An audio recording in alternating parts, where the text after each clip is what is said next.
শ্বশুর আব্বা কি করতেছেন এগুলা? আরে আস্তে দেন তো। আমার পাওডা কি হয়েছে, হাঁটুটা নিয়ে উঠতে পারি না কি করি, কেউ বৌমা আমার একটু দেখে না, কি করি আমি চিনতে পারবো। আব্বা হ্যাঁ, কি করতেছেন? এই তো বসে বসে পাওডা টিপছিলাম। তুমি তো আমার এই দেখো না, এই পাওডারে কি হয়েছে, আমি বসে তো উঠতে পারি না, আর উঠলেই তো বসতে পারি না। এই পাওডার তোমার আমি তো দেখতামই চাই, খালি কাউকে আমি সবই আমি দেখতাম চাই, কিন্তু আপনি এই তো আমার সুযোগটা দেন না। আমি তোমার সুন্দর দিই নাকি? কি কইছো তুমি? কোন সময় আমার কইছো? আর আমার দেখবা, আমার কি দেহে আট পাও টিপে দিলেও তো পারো, তাও তো তুমি দাও না। টিপা টিপি তো করবো, খালি এটা টিপা টিপি করবো, সব টিপা টিপি করবো, কোনো কিছু তো আর বাকি রাখবো। আরে ওরম করো কায়, ওরম করো কায়? এই কি ফুটি বলছি কি শ্বশুরি দিয়ে ওরম করে নাকি? এমনি পাওটাও টিপে দাও, আটটা টিপে দিবা, এই টিপে দাও। জানি না পা, আপনারা দেখলে আমার মাথা মতো আসলে ঠিক চাই না, বুঝছেন? কেন? আমি ছেলে যে গেছে আমার ছেলে রেখা হ্যাঁ। এখন মনে করেন নামের হয়ে তাকাইলে মনে করেন আমার ছেলের কথা মনে হয়, বুঝছেন? কি পাগলের মতন, তুই কি পাগলের মতন কথা বল? ছেলে গেছে বিদেশ, ছেলে বিদেশ গেছে ভালো হয়েছে, তা ছেলের কথা মনে করে আমার আমার কি বাবা তুমি? বুঝছি, সহজ কথাই হইব না, একটু কঠিন করতে হইব।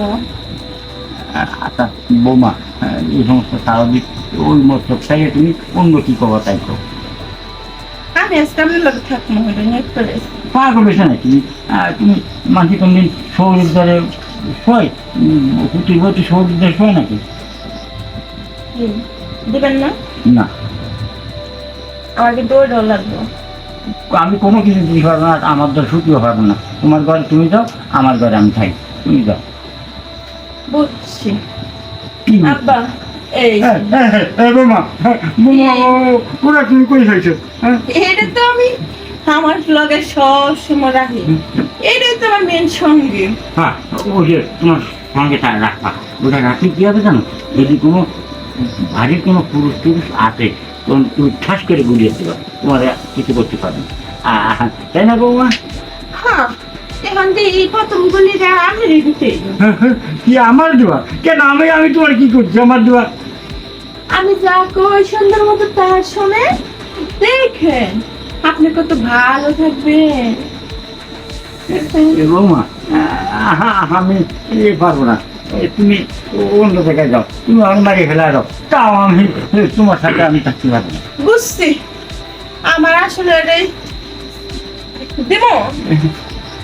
দিবা, আর কয়েকটা দিন বাঁচতাম, তোমার জন্য তো বাঁচা যাবে না, কি করবো? রাজি তো? বুঝছি, আমার শ্বশুরটা একদম রাজি, সব বুঝতে ফেলছে, তাই না? আরে শ্বশুরবা, আপনি বুঝলেন, সহজে বুঝলেন, এটা তুমি কখনই ভাবি নাই। শুয়ে পড়ে কি করবো?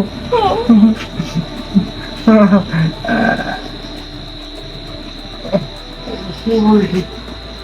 আইরে, কি সুন্দর, কতদিন ধরে আমি খাওয়ার চেষ্টা করতেছি, পারতেছি না, আজকে খাবো আমার মন মতো। কি উঠাইতে হইব? উঠা কি আব্বা? কি করলে, কি করে দিলে তুমি বৌমা? হ্যাঁ, ভালো লাগে নাই? ভালো লাগছে, কিন্তু ভালো তো লাগছে। তোমার কি ওইছে? আমার তো হয়েছে, দরকারে আবার নেই। না, আবার তোমার গা লাগে না, এখন থেকে আমি তোমার সঙ্গে যাবো, বুঝছো মা? ওই তো কি বুদ্ধি আপনার মাথায়, কি না হলে আমার শ্বশুর। মানে তুমি যে লোকটা দেখা দিচ্ছ, আমার মানে এই 20 বছরের সাধনা, মানে 20 বছর ধরে তোমার শাশুড়ি মারা গেছে, এই 20 বছর তো আমি খাই নাই, কিন্তু আজকে যে তুমি যা খাইলে এর জন্য আমিও তোমার কি বলে, খালি সুমা দিলে তো হইব না, তো কি করতে হবে? টেলে টেলে আদর করতে হবে। ও দিদি, ওইভাবে আচ্ছা যা একটু আগে করলাম, আচ্ছা কোনো সমস্যা নেই, আর করবো, তুমি চিন্তা করে না। এই করি, আমি চাই।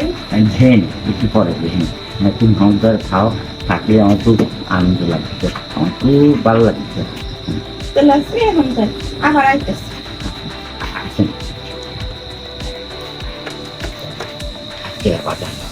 বাজারে যে আপেল, কমলা, তারপরে আঙ্গুর ফল, হাঁসের ডিম চারটি করে সিদ্ধ করে আনে, আমি খাবো। খাইয়ে খাইয়ে বউ মারে কি করবো তা তো আপনারা দেখতেছেন।